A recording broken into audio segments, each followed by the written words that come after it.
Good morning.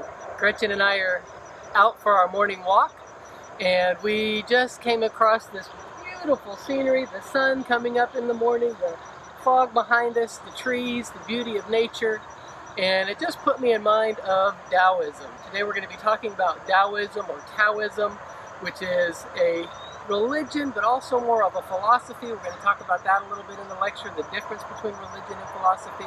But the goal of Taoism is to restore harmony with nature and to live in harmony.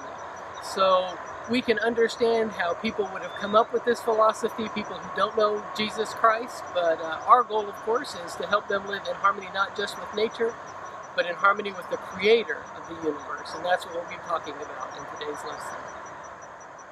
Hello and welcome back to our study of world religions. I hope you've had a great weekend and you're ready to jump into our second unit. We looked at hinterland religions, talked about animistic beliefs in our first unit. In this unit, we're going to start by talking about Han religions. Today, our focus mainly will be on Taoism. But before we begin, I just want to take a moment and consider an introduction to the unit as we talk about Han religions in general. This week, we're going to be looking at 3 Han religions. The Han people are the world's largest ethnic people group, representing 1.3 billion people, about 18% of the world's population. So that roughly translates into approximately 1 in 5 people on the planet today are Han. The Han make up 92% of the population of China, 95% of Taiwan. They are the majority in Hong Kong and Singapore and a significant minority in many Southeast Asian countries, including Malaysia, Indonesia, and the Philippines. Through immigration, there are also currently sizable Han populations in Australia, Canada, the United States, and Peru. The goal of traditional Han folk religion was to create and maintain harmony in all relationships for individuals in society at every level, within families, within governments, between people and the natural world around them, with the spirit world, including ancestors, and also with what was loosely defined as the ultimate. This philosophy of harmony is expressed through rituals, relationships in the arts, particularly music and painting, and over the years, religions and philosophies have come through East Asia and taken on elements of these core values. So this week we're going to be looking at Taoism, Confucianism, and Shintoism. In the next unit, we're going to study Buddhism and discuss how it too was changed by its encounters with Han philosophy. But I also want us to consider the word religion there for a moment. Many people would say that the Han religions are really Han philosophies, that Taoism, Confucianism, and Shintoism are not religions, they're worldviews or philosophies. But we're going to talk about them as if they are religions because they do claim people's allegiances and they color how they look at the existence of God. So some will say it's a religion, some will say it's a philosophy. For me, it is a worldview in competition with submission to the teachings of Jesus Christ. And so we're going to deal with it in that sense. And today we're going to do that by looking at Taoism. So first, let's consider the origins.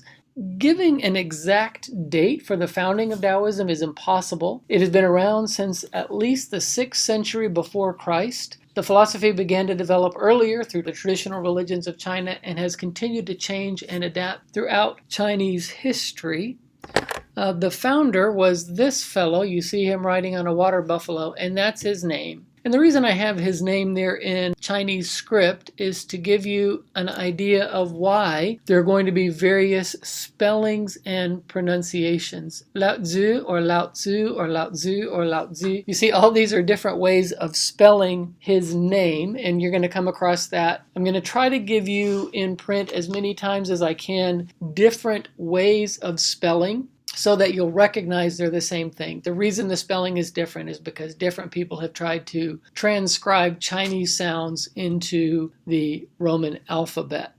So that's why there's that difference there. But Lao Tzu is generally considered to be the founder of Taoism, which again is also spelled Daoism or Taoism. Because his name means old master, that's a literal translation of Lao Tzu, there's no historical evidence about him, so some scholars believe that he's just a philosophy, a creation, a myth to give a foundation point for these beliefs. But there are a few things that are known about him: that he was a royal librarian, a historian born around 604 years before Christ in the Chu province. And these seem to be consistent in terms of geography, which is very unusual. Generally with a legend, you don't have dates and places like that. So other historians do believe he was a real person. If he was real, he would have lived about the same time as Confucius, whom we're going to study in our next session. His main message was a call to return to the ancient ways of living in harmony with nature, or with the Tao, T-A-O, literally the way of the universe. And so he recorded his philosophy. He was frustrated that people weren't willing to follow what he was teaching, and so before he left town, he put it all in writing and left it behind. And he left it behind in the form of a text called the Tao Te Ching, or the Tao Te Ching. You see the two different ways there again to spell it, meaning the classic of the Tao and the virtue. While Taoism grew up in the same environment and at the same basic time as Confucianism, it is more personal and more mystical than Confucianism. As it gained in popularity, it continued to spread throughout China, becoming the state religion under the Tang Dynasty, which ruled China from 618 to 907 AD. It's about 1,000 years after the death of Lao Tzu. So you see it was kind of a slow burn as it was continuing to expand throughout China, and then to influence East Asia as the leaders of the Tang Dynasty sent people to Korea, to Japan, to other parts of China to help spread this teaching. A second text, the Zhuangzi or Zhuangzi, is the second most important book in Taoism, and it is named for its author, Master Zhuang. References to the book go back as far as the 3rd century before Christ, and there is a 1st century after Christ version that has about 52 chapters that is mentioned in older writings but is no longer in existence. The existing work that we have access to today is a 33 chapter form of the book that dates back to about AD 300. This book is a collection of stories and fables, some of which are humorous or irreverent. The book itself is considered to be one of the greatest literary masterpieces in Chinese history. There are just short parables, little stories. A very famous example, maybe you've heard, The Dream of the Butterfly. This particular translation was by Lin Yutang, so this is an example of what's found in the book. Once upon a time, I, Zhuangzi, dreamt I was a butterfly, fluttering hither and thither, to all intents and purposes a butterfly. I was conscious only of my happiness as a butterfly, unaware that I was Zhuangzi. Soon I awakened, and there I was, veritably myself again. Now, I do not know whether I was then a man dreaming I was a butterfly, or whether I am now a butterfly dreaming I am a man. Between a man and a butterfly there is necessarily a distinction. The transition is called the transformation of material things. And so these small stories were used to help people consider the philosophy, consider reality, consider what was important to them. Some of the teachings of the Zhuangzi are significantly different from those of the Tao Te Ching. Even they give hints of a creator and of a place like heaven. However, even within the Zhuangzi, if there is a creator, he would be envisioned as a principle, or it would be envisioned more as a principle than as a person. So what does Taoism teach? What are the beliefs? The basic beliefs of Taoism are summarized in this following poem by Wingsit Chan. Tao produced the one produced the two produced the three, and the three produced the 10,000 things. Obviously, that's a little bit mystical, so let's look at this expressionistic definition in a little bit more detail. The Tao produced the one. Tao can be translated as way, or path, or course, or even pattern. It is generally conceived to be the force. And yes, I do mean the force just like that force, the force of Star Wars. It's an existence that is beyond existence. The opening verse of the Tao Te Ching says, "The Tao that can be told is not the eternal Tao. The name that can be named is not the eternal name." And what the philosopher is trying to express is that the source of all that exists is beyond our capacity to describe. Any attempt to put ultimate reality into words will always fail. This force is beyond existence, and yet it created all that exists so that the non-being created the being. And it is this underlying force that instructs everything that is and how it is to function, to move, or to be. This is done through the day, the pattern within each individual and within each object, which is its connection to the Tao. So this force exists and it works through the world, through animate and inanimate objects through the day. And the only way to live properly is to allow the day to submit to the Tao and move in harmony with the force. This submission, this working in harmony, is known as the Wu Wei, sometimes called the principle of inaction, or a purposeful taking no unnatural action. These three concepts, these three words, are the core of the teaching of Taoism, and which is why people say that basically it's a philosophy. So all that exists is beyond our ability to comprehend or explain, and the way that we live in harmony with the world around us is by allowing that which is within us to, through inaction, participate in the greater world around us. So the Tao produced the One, produced being, that universal reality created being, and then the One produced the Two. The Two would be Yoda and Darth Vader. Really, the two would be the two sides of the Force, kind of continuing with that Star Wars analogy. Star Wars is not like, oh wow, how coincidental that that seems to reflect it. It's actually built on this philosophy that there are two forces within the universe that are balanced and are equally important and equally viable. Although in Star Wars, one is good and one is evil, that is not true in Taoism. When we look at Taoism, the way they explain the one producing the two, it's referred to as the yin and the yang. This symbol may be familiar to you of the circle with the two different parts. I chose this particular depiction of it because you can see all of the words in there. We consider them to be a list of opposites, but in Taoist philosophy, they are equal and opposing forces that work together to create harmony or balance in nature. Some of the words that reflect yin would be female, cold, passive, negative, dark, death, good, right, weak, responsive, contraction. Some of the words on the yang side that would be considered to reflect yang would be male, hot, active, positive, light, life, evil, left, strong, aggressive, expansion. Yin and yang are not equivalent to good and evil, even though good is listed under yin and evil is listed under yang. They are all considered to be neutral, and good or evil is ultimately defined by whether or not you have the right balance or if you have an imbalance between the yin and yang for each thing. For example, for a river to be good, there must be more yin, more cold, more passive than yang. A river with too much yang, with aggression and expansion, is bad. On the other hand, for a stove to be good, there must be more yang, heat, light, than yin. A stove with too much yin, if it were cold or weak, it would be bad. So the words themselves are not good or bad. It's having the right balance to produce what is the nature of the individual element. So these two, the yin and the yang, were created by the Tao, and together they created the three. So the two produce the three. In addition to yin and yang, there is also qi, sometimes spelled C-H-I, sometimes spelled Q-I. The qi, which is breath or vital energy. It is the root of Chinese medicine, an attempt to control the circulating life force that resides inside every individual. If you've been in a mall, you've seen a brightly colored picture of a foot with different places where reflexology can take place. Someone can press on your foot and it will affect whether or not you have a headache or how your digestive system works. The same with acupuncture. You see this or statue of a person. If you put a pin in the different places, it would tell you what would be the outflow of balancing or creating harmony within that individual. This is the qi. This is the life force. And so those are just two ways Taoists attempt to influence a person's qi.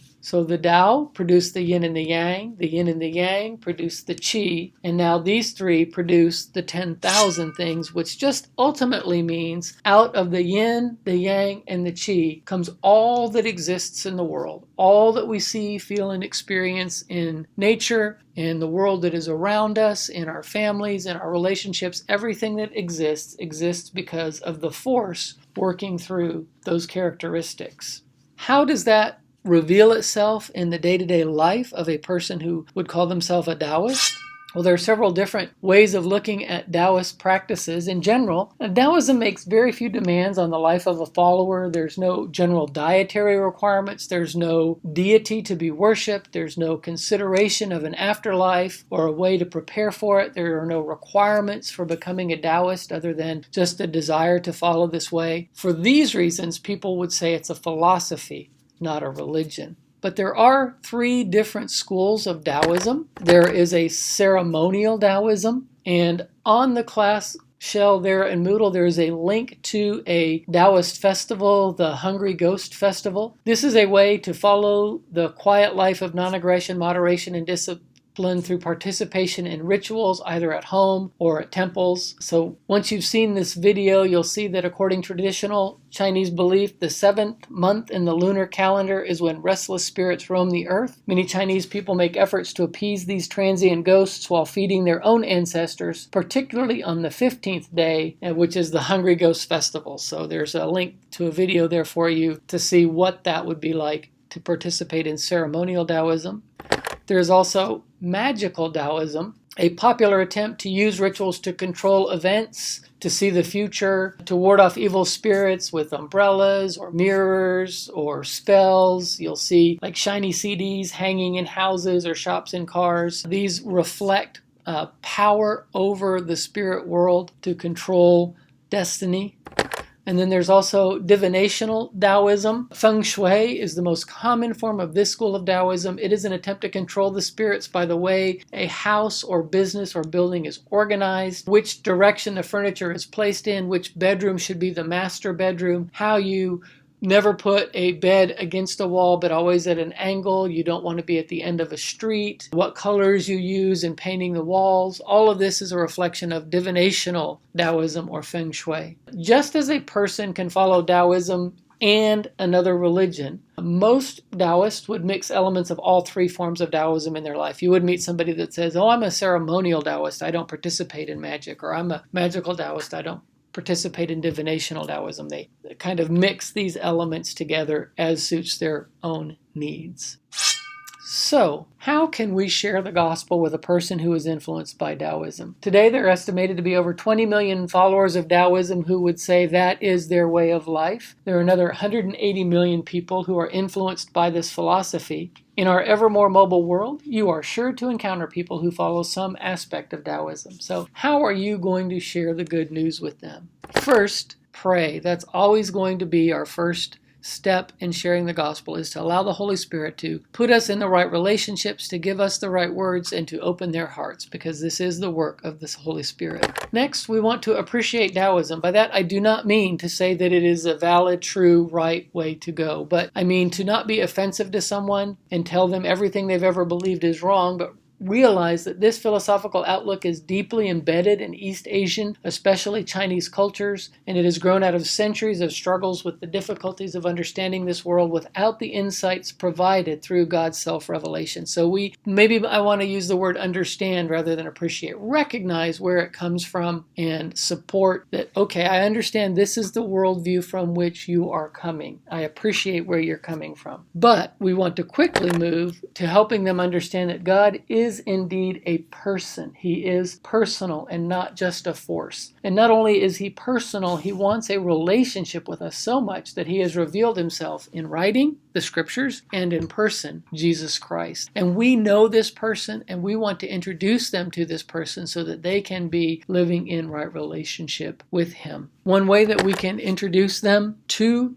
Jesus that will be reflective of where they're coming from is to introduce them to Jesus in a way that will appeal to them. Kent Kettle and Dean Haverston talk about the softness of the way of Jesus. What they mean by that is because of the emphasis on harmony and peace within Taoism, that if we come with an aggressive approach to evangelism, it will be very offensive. But if we talk about this Jesus who, when he was arrested, he did not resist. When put on trial, he did not speak in his own defense. When spit upon, he did not retaliate. When stripped, mocked, and tortured, he did not defend himself. When nailed to the cross, he prayed, Father, forgive them. That he was the lamb before the slaughter who remained quiet. This Jesus would appeal to someone who was steeped in Taoism, who was looking for this harmony. But in spite of this softness, by going through all of these things in accordance with God's divine plan, he was effective, and he opened the way of salvation, defeating death and the powers of evil. Also, we're going to want to be sure that we define terms, that we're talking about the same thing with them. A very key term to describe is sin. Remember that for Taoists, sin basically means disharmony. So we want to help them to realize that they are indeed out of harmony with the Creator God, who is personal. And we want to let them know that Christ is the bridge to that harmony that they need. Christ and only Christ can empower them to do what is right, and only he can offer them the forgiveness that they need. I'll be praying for you as you attempt to share with Taoists, and I look forward to talking to you about Confucianism soon. God bless and have a great day. So that's just a brief introduction to Taoism. If you're interested in knowing more, they sound kind of silly, but some of the best books you can find that explain more of this philosophy would be The Tao of Pooh and The Day of Piglet, based on the characters of A.A. Milne in Winnie the Pooh. Of course, the goal is not to know more about Taoism than anybody else, but to build relationships with people who are influenced by this philosophy and introduce them to Christ. And I'll be praying for you as you seek opportunities to do so. God bless.